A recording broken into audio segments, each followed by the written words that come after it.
you today? I'm fine, thank you. Pencil. Every year, a few thousand young people from around the world help students study English at schools across Japan. They're part of the government's Japan Exchange and Teaching Program, better known as JET. The first recruits began in 1987. Yes! This year's group of 1,800 arrived in summer. Now, more than 62,000 people from 65 countries have been part of the program. Konnichiwa! Today, we'll see how their experience has impacted their lives and Japan's relations with the rest of the world. 12 JET alumni came back to Japan last week as part of the run-up to the program's 30th anniversary. They've all maintained their ties with this country. NHK World's Midori Aoki followed the journey of a woman from Ireland to see how she still treasures what she discovered in Japan. The medieval Irish city of Kilkenny recently held a food festival. Fiona Uema shared her expertise in Japanese cuisine. She showed how to make hand-rolled sushi. It's that simple. And it's a cone shape. And just to close it off then, you use a few spare grains of rice. She tells people they can use local ingredients such as trout roll and that making Japanese food is not too challenging. Great. First time, so it was really nice. It was so easy to make actually, so very good for the kids. Fiona arrived in Japan on the JET program in 2002. She taught English for 2 years in a small community in the central prefecture of Niigata. A few years after returning home, she was diagnosed with cancer. She had to go through chemotherapy. Then, she says, all she could eat was Japanese food. It was the one food that I could eat and feel good about afterwards and easily digest it. So I think the Japanese food helped me to get better and helps me keep well today. Fiona started cooking simple dishes she'd learned in Japan every day. She regained her health and now has 2 sons. Japanese food became her passion and developed into a profession. She published her first Japanese cookbook in September. She's since traveled around Ireland for signings. Last week, Fiona took her family to Niigata for the first time. She was looking forward to seeing an elderly couple, Makoto and Mitsuko Kikuiri. She knew the taste of local rice and vegetables thanks to them and their farm. We grow rice, so we wanted her to eat it. Their rice was so delicious and it felt so good to eat local rice, made by a local rice farmer. Fiona wanted to learn more about local cuisine from her longtime friends.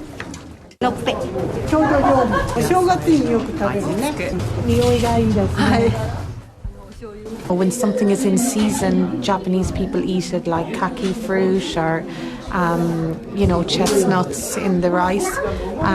And then it's quite simple. So Japanese food, they let the food taste come through, the natural taste, so it's not overpowered. Fiona then visited a junior high school where she used to teach. She wanted to see the lunch system. The menu this day included rice, salad, sautéed pork and vegetable soup, all freshly prepared in the school kitchen using local ingredients. Fiona says child obesity is becoming a big problem in Ireland. She says the care the Japanese take over food for children offers valuable lessons. Japanese food definitely saved me. And even if people take a few elements from the Japanese way of eating, then I think it will help with how healthy they are and how long they live. Fiona says her 2 years on the JET program changed her life. She wants to continue being a bridge between Japan and Ireland as long as she can.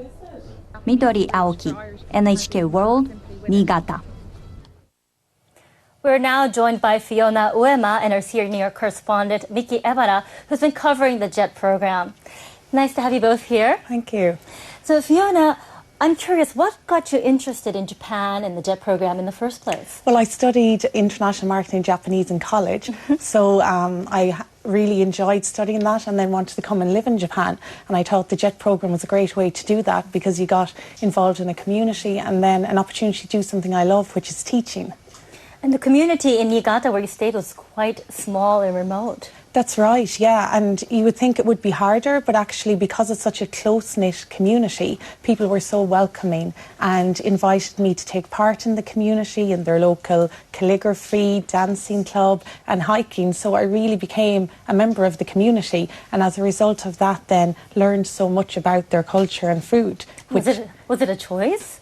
I was always asking them questions about food and they always enjoyed teaching me things, which now today I carry with me and brought back to my country. But I imagine it must have been difficult. What were some of the challenges in teaching and living there? That's right. There was definitely the challenge of being the only foreigner in the village, and I was lucky enough to have some language, so that really helped. So I suppose if you didn't speak any Japanese, that definitely would be a challenge. But something I would encourage people to do if they go there. And it seems the whole experience changed your life. That's right. Thanks to the JET program now, my profession is Japanese cooking, cooking Japanese food and teaching it to people in my country. So I go around Ireland giving Japanese cooking demonstrations and Japanese cooking class. And I was very lucky recently to publish my first cookbook, Japanese Food Made Easy. And in that, there's really lots of snippets and stories of my time in Japan and about things that I learned while I was on the JET program. What about the food culture itself? About like the students cooking and preparing their own food? Yeah, that's something I was really intrigued with, was the Japanese lunch culture. How from such a young age the Japanese children learned how to respect food and not have many leftovers, and it's something I would love to bring back to my country, how they have such a balanced meal every day. And Mickey, talking about this JET program itself, well, it has a long history, we're close to 30 years, and the Japanese government, well, apparently they aim to boost English education before the 2020 Olympic Games, well, with help of JETs like Fiona, but how's the plan going on? Well, currently there are about 4,400 JETs who are active as ALT, which is assistant language teachers. But the organizers are planning to expand the number to 6,400 by year 2019. And of course, 2020 we'll have the Olympic Games in Tokyo, right? So essentially, JETs are a very important part of English education in Japan. And of course, hiring one JET isn't free. Surely not. Yeah, the annual cost of hiring one JET is around $40,000 per year. So that includes travel expenses, salary and social benefits, etc. So it could create a burden on less wealthy communities.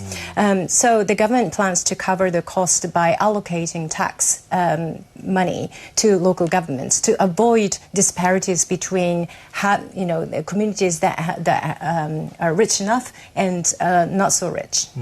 Well, the program itself started when there was a strain, between Japan and the US due to the trade imbalances. But seeing it from today, do you think that this program itself was able to create an asset for Japanese diplomacy? I would think so. The program has produced a lot of people, over 62,000 people for the last 30 years, who know about and understand us, the Japanese people and the Japanese culture.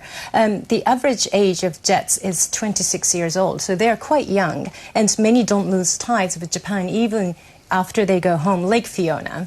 In terms of diplomacy, for instance, the United States State Department has around 120 former JETs people as officials, and countries like Australia and Canada have considerable number of former JETs as diplomats here in Tokyo.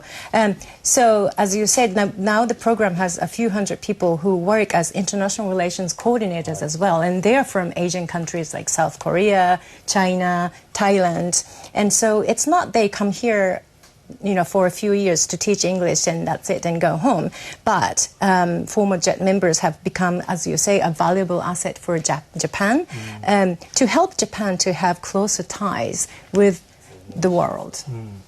Well, Fiona, we've seen pictures of the people who just arrived for this year's program, but you already experienced this. And what is a message to these younger guys or for the other people who are wondering whether they should start to join this program? Well, for the Jets going out, I would definitely advise them to embrace Japanese culture, to try and learn some Japanese language, because it really allows you then to experience Japan. But then in relation to teaching English to the children, to be creative and use your initiative and think of really ways that they can use the English language in practical ways for, you know, if they ever travelled abroad, so to improve their speaking in general. Thank you, Fiona. Thank you very much. Nikki, thank you, both of you.